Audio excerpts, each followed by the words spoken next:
Selamat malam dan selamat datang di On The Record, acara wawancara mendalam I24 News. Pada hari Senin, Ukraina merayakan hari kemerdekaannya yang ke-35. Sementara perang dengan Rusia masih berlangsung. 4,5 tahun setelah Rusia secara sepihak menginvasi Ukraina, garis depan sebagian besar telah menjadi stagnan dengan sedikit keuntungan yang diraih Rusia di wilayah Donbas Timur. Sementara kedua belah pihak saling melancarkan serangan rudal dan drone besar-besaran. Dan selama seluruh waktu ini, Duta Besar Israel untuk Ukraina, Michael Brodsky, telah hidup di bawah ancaman terus-menerus dari rudal dan drone Rusia. Sementara negara tuan rumahnya berjuang untuk mempertahankan semacam kehidupan normal di masa perang. Dari jam-jam pertama invasi yang kacau, hingga keputusan untuk sementara memindahkan operasi kedutaan ke Lviv di barat, penugasan Brodsky selama masa perang sangat berbeda dari apapun yang pernah ia alami sebelumnya. Dan seiring berjalannya perang, Brodsky menyaksikan hubungan antara Israel dan Ukraina yang naik turun karena Kiev menganggap dukungan dari Yerusalem tidak cukup. Namun, semua itu berubah setelah serangan 7 Oktober, di mana kedua negara terlibat dalam perang yang mereka anggap sebagai perang untuk bertahan hidup. Jadi, apakah Israel bisa berbuat lebih banyak untuk membantu Ukraina? Dan posisi apa yang seharusnya diambil Israel saat perang masih berlangsung? Untuk membahas semua ini, merupakan suatu kehormatan menghadirkan Michael Brodsky di acara malam ini.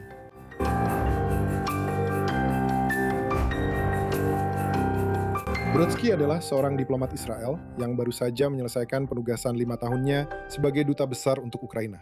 Sebuah penugasan yang dijalaninya di bawah pemerintahan Bennett, Lapid, dan Netanyahu. Dia adalah oleh atau imigran pertama dari gelombang besar aliyah dari bekas Uni Soviet pada tahun 1990-an, yang menjadi duta besar karir. Sebelumnya, dia pernah menjabat sebagai duta besar untuk Kazakhstan dan Kyrgyzstan. Michael Brodsky, terima kasih banyak telah bergabung bersama saya malam ini. Halo dan terima kasih telah mengundang saya. Baik, jadi duta besar seperti yang saya sebutkan dalam pengantar saya, garis depan dalam perang cukup stagnan, tidak banyak pergerakan, sedikit di pihak Rusia.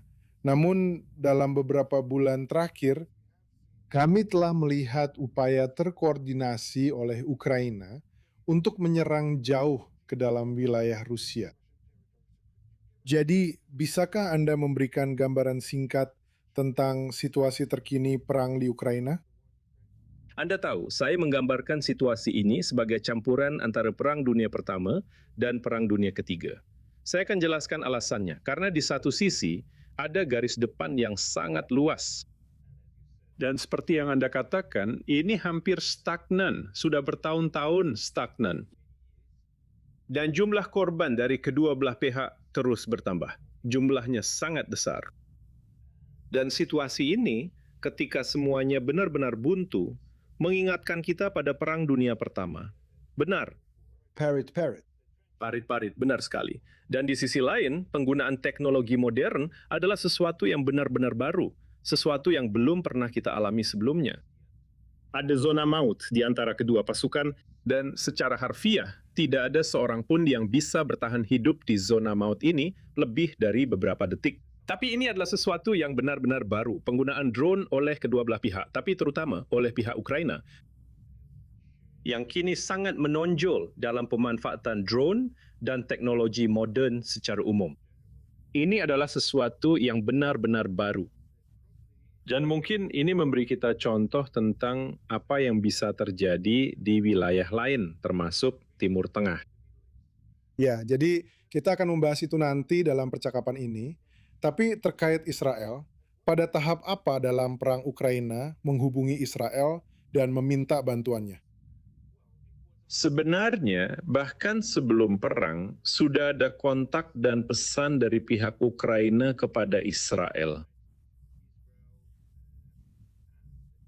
Dan meminta untuk menyediakan beberapa jenis senjata, terutama pertahanan udara. Saya ingat mantan Menteri Pertahanan Ukraina, Bapak Alexei Reznikov mengunjungi Israel. Itu terjadi pada 22 Desember. Jadi 2 bulan sebelum perang dimulai. Saya mendampinginya dalam kunjungan ini dan dia membicarakannya secara garis besar, termasuk kemungkinan pengiriman sejumlah senjata dari Israel ke Ukraina. Hal ini tidak pernah terjadi karena banyak alasan, dan garis merah kami, batasan-batasan yang selalu kami miliki, hanyalah salah satu alasannya. Tapi ada alasan lain juga. Sejarah hubungan kami di bidang ini antara Israel dan Ukraina, serta beberapa alasan lainnya. Tapi, dan tentu saja, ketika perang pecah, permintaannya menjadi sangat mendesak. Dan Zelensky secara resmi maupun tidak resmi meminta kepada Israel khususnya untuk menyediakan Iron Dome. Kamu tahu, semua orang membicarakan tentang Iron Dome. Dan saya menyadari, yang menejutkan saya, bahwa pada suatu titik banyak orang berpikir bahwa ada Iron Dome sungguhan yang bisa melindungi seluruh negara, yang jelas-jelas tidak benar. Dan itu tidak benar. Dan ini adalah sesuatu yang harus saya jelaskan kepada masyarakat umum di Ukraina. Bahwa Iron Dome tidak persis seperti yang kalian bayangkan. Ini adalah sesuatu yang benar-benar berbeda. Jadi Anda menyebutkan keterbatasan-keterbatasan yang mencegah Israel untuk sepenuhnya mendukung Ukraina. Bisakah Anda menjelaskannya lebih rinci? Tentu saja, saya rasa ini cukup jelas. Dan juga bagi orang-orang Ukraina, sekarang sudah cukup jelas bahwa kami di sini, di Timur Tengah, berada dalam situasi yang sangat berbahaya. Dan kita harus mempertimbangkan berbagai pihak dan kekuatan yang berperan penting di Timur Tengah, termasuk Rusia. Dan pada saat itu, jika Anda ingat, Rusia sangat dekat. Tentara Rusia benar-benar sangat dekat dengan perbatasan utara kami. Mereka bermarkas di Suriah, dan pada saat itu kami membuat saluran komunikasi dengan Rusia untuk mencegah berbagai konflik di langit Suriah. Dan itu berhasil. Jadi kami tidak ingin mempertaruhkan kerjasama ini dengan Rusia. Dan ada pertimbangan lain. Komunitas Yahudi di Rusia sangat besar. Kami ingin melindunginya. Kami ingin mereka aman. Dan apakah ada ketakutan bahwa jika Israel membantu Ukraina dengan memberikan senjata pertahanan, pemerintah di Moskow akan mengambil tindakan terhadap Kau tahu, komunitas aku Yahudi rasa di tidak Rusia? bisa sepenuhnya mengesampingkan kemungkinan itu. Aku tidak akan sepenuhnya mengesampingkannya. Segalanya mungkin terjadi. Dan menurutku, pihak Rusia sangat jelas bahwa akan ada konsekuensi terhadap kerjasama militer antara Israel dan Ukraina. Dan juga kami menyadari bahwa kami bukan bagian dari Eropa. Kami bukan bagian dari NATO. Ada begitu banyak negara yang telah dan masih memberikan bantuan militer kepada Ukraina. Pada saat itu, kami bisa memberikan sesuatu yang berbeda. Kami memberikan bantuan kemanusiaan yang sangat signifikan. Anda ingat bahwa pada awal perang, Perdana Menteri Bennett pada saat itu sempat berupaya menjadi mediator yang pergi ke Moskow. Jadi kami berpikir kami bisa berkontribusi kepada Ukraina dengan cara lain, dan memang kami lakukan. Apakah Anda pernah secara pribadi merasa sulit atau berat untuk menyampaikan pesan-pesan ini kepada pemerintah Ukraina, kepada rakyat Ukraina? Karena saya membayangkan secara pribadi Anda ingin Israel melakukan lebih banyak, tetapi Anda memahami keterbatasannya. Jadi apakah Anda pernah merasa tidak nyaman menjelaskan kerumitan ini kepada Kiev? Saya akan katakan seperti ini, ya memang saya merasa itu sulit, tapi saya tidak merasa ada konflik batin karena saya memahami alasan dan kompleksitas posisi kita. Dan memang, dan sampai sekarang, sangat kompleks, sangat bernuansa. Dan tentu saja sulit untuk menjelaskannya kepada sebuah negara atau kepada orang-orang yang diserang secara brutal, dan yang kelangsungan hidupnya sedang dipertaruhkan. Jadi itu memang tidak mudah. Saya berharap pada akhirnya saya dan rekan-rekan saya berhasil menjelaskan atau setidaknya menggambarkan logika dari proses pengambilan keputusan Israel. Dan kami juga berhasil menyeimbangkan situasi dengan memberikan bantuan kemanusiaan yang sangat penting dan krusial kepada Ukraina. Sekarang, apakah Anda melihat adanya perbedaan dalam cara Israel memperlakukan Ukraina di bawah Perdana Menteri yang berbeda, Bennett, Lapid untuk periode singkat, atau Netanyahu? Saya rasa tidak. Saya pikir ada konsensus mengenai kebijakan umum. Jelas, ada nuansa. Tapi jika berbicara tentang kebijakan umum, itu tidak banyak berubah. Jika dilihat ke belakang, mengingat keterbatasan, bahwa sebagian keterbatasan itu kini sudah berbeda. Karena pengaruh Rusia di Suriah tidak seperti dulu, dan Israel tidak membutuhkan koordinasi yang sama dengan Moskow? Jika dilihat ke belakang, menurut Anda, apakah Israel seharusnya melakukan lebih banyak untuk mendukung Ukraina? Segalanya telah berubah setelah 7 Oktober. Dan saya percaya bahwa banyak pertanyaan dari pihak Ukraina juga telah hilang setelah 7 Oktober. Saya rasa mereka jauh lebih memahami tantangan seperti apa yang kami hadapi di sini, ancaman seperti apa yang kami alami, dan musuh seperti apa yang kami hadapi. Tapi mereka memahami bahwa kemampuan kami untuk membantu Ukraina di bidang militer sangat-sangat terbatas. Dan saya pribadi percaya kebijakan kami tidak akan berubah sebelum perang di Ukraina berakhir. Dan semoga itu akan terjadi segera. Tapi Anda tahu, kita tak pernah tahu. Kita tak pernah tahu. Dan saya rasa tidak ada yang tahu kapan itu akan terjadi. Sekarang ada satu hal yang benar-benar saya anggap mencolok selama perang ini berlangsung, yaitu cara Ukraina dipandang sekarang di barat seperti ini. Daud melawan Goliat ini dengan segala keterbatasan, bertahan, tidak hanya bertahan, tapi juga memberikan perlawanan, berusaha mempertahankan kehidupan normal. Ini mengingatkan saya pada bagaimana, bukan secara pribadi, tapi bagaimana saya membacanya. Bagaimana Israel dipandang setelah perang 6 hari sebagai negara kecil, dengan tentara yang jauh lebih lemah dibandingkan banyak lawannya dan mampu mengatasinya. Apakah Anda melihat kesamaan antara Israel saat itu dan Ukraina? Dan kesamaan apa lagi yang Anda perhatikan antara kedua negara tersebut? Tentu saja, dan bukan hanya antara Israel saat itu dan Ukraina sekarang, tetapi juga antara Israel sekarang dan Ukraina sekarang. Dan ada begitu banyak kesamaan antara kedua negara tersebut. Ya, bukan hanya dalam hal posisi kita dan menghadapi musuh yang kuat, tetapi juga dalam hal budaya politik internal kita. Dan dalam banyak hal, kita sangat mirip. Baiklah, jadi dalam hal kesamaan dan hal-hal yang dimiliki Ukraina dan Israel saat ini, salah satunya adalah musuh bersama, yaitu Iran. Bagaimana permusuhan bersama terhadap Iran ini memengaruhi hubungan antara Israel dan Ukraina? Tentu saja, kami sependapat mengenai ancaman dari Iran. Iran jelas merupakan musuh kami, tetapi Iran juga jelas merupakan musuh bagi Ukraina. Dan kami mulai bekerja sama dalam isu Iran. Saya tidak bisa membicarakan secara rinci tentang kerjasama itu, tapi kami berhasil untuk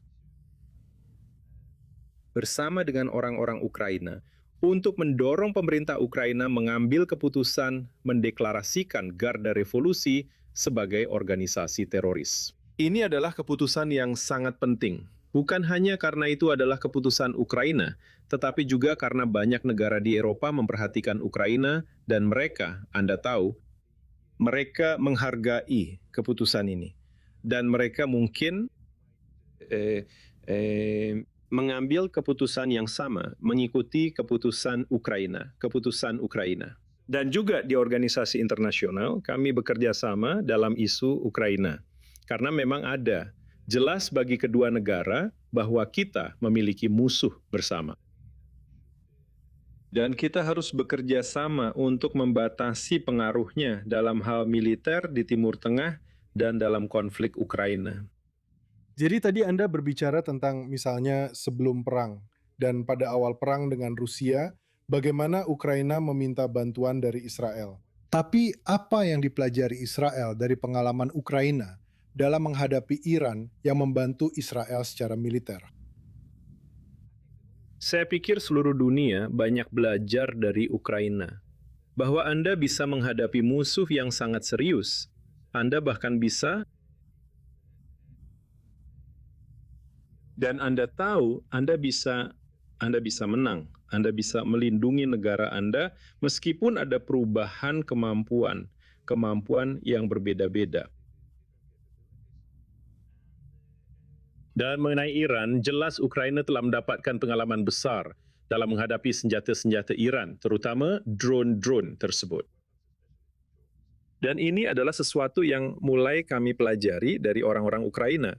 karena kami sedang menghadapi ancaman yang sama saat ini. Namun Ukraina mungkin satu-satunya negara yang benar-benar memiliki pengalaman nyata dalam menghadapi drone-drone ini. Dan sebenarnya mereka berhasil mengembangkan sistem yang sangat-sangat efisien, dan sekarang mereka berhasil menembak jatuh sebagian besar drone tersebut. Sayangnya, mereka tidak memiliki pertahanan udara yang cukup untuk menghadapi rudal balistik maupun rudal jelajah. Tapi untuk urusan drone, mereka cukup efektif. Dan saya pikir ini juga merupakan pengalaman yang sangat penting bagi kami. Jadi apakah ada pelajaran praktis yang sudah diterapkan Israel setelah belajar dari Ukraina? Kami sedang dalam proses. Saya tidak bisa memberitahu Anda apakah kami sudah mengadaptasi pelajaran-pelajaran ini, tetapi kami memiliki teknologi kami sendiri. Kami bergerak di dua jalur paralel, karena kedua negara sedang dalam keadaan perang dan kedua negara mengembangkan teknologi militer. Tapi sinerginya sudah ada dan akan terus berkembang. Sekarang Anda menyebutkan bahwa Israel bukan satu-satunya yang mencari bantuan dari Ukraina dan Tentu belajar dari pengalaman. Kami juga melihat setelah perang Iran, Tentu negara-negara seperti Uni Emirat Arab, Qatar, Arab Saudi mencari bantuan dari Ukraina. Jadi seberapa besar dampak hal ini terhadap hubungan Ukraina dengan kawasan tersebut? Dan apakah Israel mungkin bisa mencoba memanfaatkan hal itu untuk integrasi regional? Tentu saja, dan saya pikir orang-orang Ukraina telah menyadari bahwa mereka kali ini mereka punya posisi tawar. Mereka memiliki aset yang jelas yang berhasil mereka kembangkan dan sangat penting bagi banyak negara di dunia, terutama negara-negara Teluk yang pernah diserang oleh Iran. Dan saya tahu itu cukup baik. Banyak negara di Timur Tengah telah beralih ke pemerintah Ukraina dan meminta bantuan untuk melindungi infrastruktur penting mereka serta penduduk mereka dari serangan rudal dan drone Iran. Dan bantuan ini, sejauh yang saya tahu, telah diberikan. Anda tahu, Zelensky mengunjungi negara-negara Timur Tengah dan dia berjanji akan memberikan bantuan kepada mereka. Dari apa yang bisa Anda bagikan, pelajaran apa yang diberikan Ukraina kepada para mitranya, Israel, dan negara-negara Teluk? Ini tidak selalu tentang teknologi baru. Ini tentang pengalaman. Dan tidak ada negara lain yang memiliki pengalaman seperti Ukraina. Seperti orang-orang Ukraina. Dengan garis depan yang sangat luas dan pengalaman bertahun-tahun menghadapi drone, tidak hanya drone Iran, tetapi juga drone Rusia. Anda tahu, Rusia berhasil mengembangkan sesuatu yang besar. Anda tahu, industri drone dan secara umum industri militer. Saya rasa mereka tidak terlalu banyak menggunakan drone Iran lagi. Tapi pada awalnya, saya ingat mereka sangat mengandalkan drone Iran, tapi mungkin sekarang sudah tidak lagi. Dan bidang ini jelas berubah dengan sangat cepat. Karena pada awal perang, polisi Ukraina menembak drone Shahed ini Tentu dengan saja, senapan di tentu jalanan. Saya Tentu rasa sekarang saja, sudah tidak sekarang seperti itu lagi. Sekarang sudah tidak seperti itu. Sekarang mereka punya cara lain untuk menangani drone-drone ini. Tapi sebenarnya tidak perlu terobosan teknologi apapun untuk mengatasinya. Ini hanya soal pengalaman. Apa yang berhasil, apa yang tidak berhasil. Itu yang saya maksud. Apakah Ukraina bisa memenangkan perang ini? Ya, saya rasa secara realistis tidak ada yang benar-benar berpikir tentang kemenangan yang jelas. Dan apa itu kemenangan? Apa itu kemenangan? Dan itu adalah pertanyaan besar. Tapi saya percaya Ukraina beraction dan akan terus berhasil bertahan sebagai negara merdeka dan bebas, yang sangat penting sebagai negara demokratis. Dan itu adalah negara demokratis dengan semua masalah yang dihadapinya. Itu adalah negara yang bebas dan demokratis. Dan saya berharap mereka akan tetap menjadi negara seperti itu. Dan mereka memiliki kekuatan internal dan kemauan dari dalam untuk tetap merdeka dan bebas. Dan saya percaya mereka akan berhasil. Apakah penerus Anda sudah ditunjuk? Dia sudah tiba, dia sudah berada di Kiev, ya. Jadi, wawasan penting apa yang Anda sampaikan kepadanya? Ya, pertama-tama saya berharap setidaknya selama masa jabatannya, perang akan berakhir. Dan inilah hal utama yang saya katakan kepadanya, bahwa saya benar-benar berharap Karena saya juga berharap di masa jabatan saya yang cukup lama, 5 tahun. Saya berharap perang akan berakhir. Itu tidak terjadi. Saya berharap di masa jabatannya hal itu akan terjadi. Tapi apapun yang terjadi, saya yakin kedua negara akan tetap sangat dekat. Hubungan kita akan tetap sangat istimewa, sangat emosional. Dan ini adalah sesuatu yang harus diingat oleh siapapun yang pernah bekerja di Ukraina. Bahwa kita memiliki ikatan yang sangat istimewa, penghubung antar manusia yang sangat berharga dan sangat penting. Dan apapun yang terjadi, tantangan apapun yang kita hadapi, hubungan kita akan tetap sangat dekat. Dan saya biasanya menggambarkannya sebagai hubungan seperti keluarga, Anda tahu, antara kerabat yang sangat dekat. Dari waktu ke waktu, kita membutuhkan psikolog keluarga untuk menangani masalah-masalah tersebut. Dan tentu saja kita mengalami pasang surut. Namun demikian, kita adalah dua negara yang sangat dekat dengan potensi besar untuk bekerja sama di berbagai bidang, termasuk bidang militer. Terutama ketika perang di Ukraina telah berakhir. Saya mendengar dalam wawancara lain bahwa Anda sedang menulis buku anak-anak. Ya, kami menulis bersama istri saya, yang merupakan seorang ilustrator dan seniman. Kami menulis buku anak-anak, yang sama sekali tidak ada hubungannya dengan perang di Ukraina. Meskipun buku itu ditulis selama perang di Ukraina, tapi tidak ada hubungannya dengan itu. Buku itu membahas tentang diplomasi dan bagaimana cara menumbuhkannya. Judulnya adalah Cara Membesarkan Seorang Diplomat di Rumah. Hal-hal seperti itu. Ini adalah buku yang lucu dengan banyak gambar. Buku ini lebih mirip komik daripada buku biasa. Dan buku itu sudah terbit di Ukraina. Tapi kami berharap bisa menerjemahkannya ke dalam bahasa lain, mungkin termasuk bahasa Inggris dan Ibrani. Baiklah, semoga sukses. Saya harap bukunya berhasil. Dan saya harap Israel terus mendapat manfaat dari pengabdian Anda. Sekarang saya ingin lanjut ke bagian terakhir acara ini. Ini adalah segmen cepat. Saya akan menunjukkan 3 gambar kepada Anda, dan katakan hal pertama yang terlintas di pikiran Anda. Jadi, mari kita lihat gambar pertama. Oke. Silahkan. Ini adalah Perdana Menteri Israel, Netanyahu, Ya. bersama Ukraina. Presiden Zelensky belum Belum lama lama ini. Pema Common, Lindsey Graham. Benar. Benar. Ya, setiap pertemuan antara para pemimpin itu penting. Ini adalah pertemuan yang sangat singkat. Saya tidak tahu apa yang mereka bicarakan, tapi kita punya begitu banyak masalah untuk didiskusikan, dan begitu banyak hal untuk dibicarakan. Jadi, saya cukup yakin mereka tidak membuang-buang waktu mereka. Selain itu, meskipun Perdana Menteri kita belum mengunjungi Ukraina selama perang. Tetapi 2 Menteri Luar Negeri kita telah mengunjungi Ukraina, yang sebelumnya Eli Cohen dan Menteri Luar Negeri saat ini, Gideon Sar, mengunjungi Ukraina. Dan Tuan Sibila, Menteri Luar Negeri Ukraina, diundang oleh Tuan Sar untuk mengunjungi Israel. Dan dia menerima undangannya. Jadi semoga dia akan segera datang ke Israel. Baiklah, mari kita lanjut ke gambar berikutnya. Ini adalah salah satu foto pertama yang kamu unggah pada tanggal Ya, saya 20, ingat. pada Februari 2022, ketika Saya ingat. Rusia menginvasi Ukraina. Dan saya ingat banyak sekali hal dari hari itu. Dan saya ingat seseorang mengirim pesan kepada saya dan berkata, ini adalah momen yang benar-benar bersejarah. Dan inilah yang saya rasakan. Mungkin bukan pada hari itu juga. Tapi kemudian saya menyadari bahwa itu adalah hari yang bersejarah. Dan inilah saat orang Rusia menyerang Kiev pada hari pertama perang. Dan kendaraan Rusia, saya pikir itu tank atau sesuatu, berhasil hampir sampai ke pusat kota Kiev.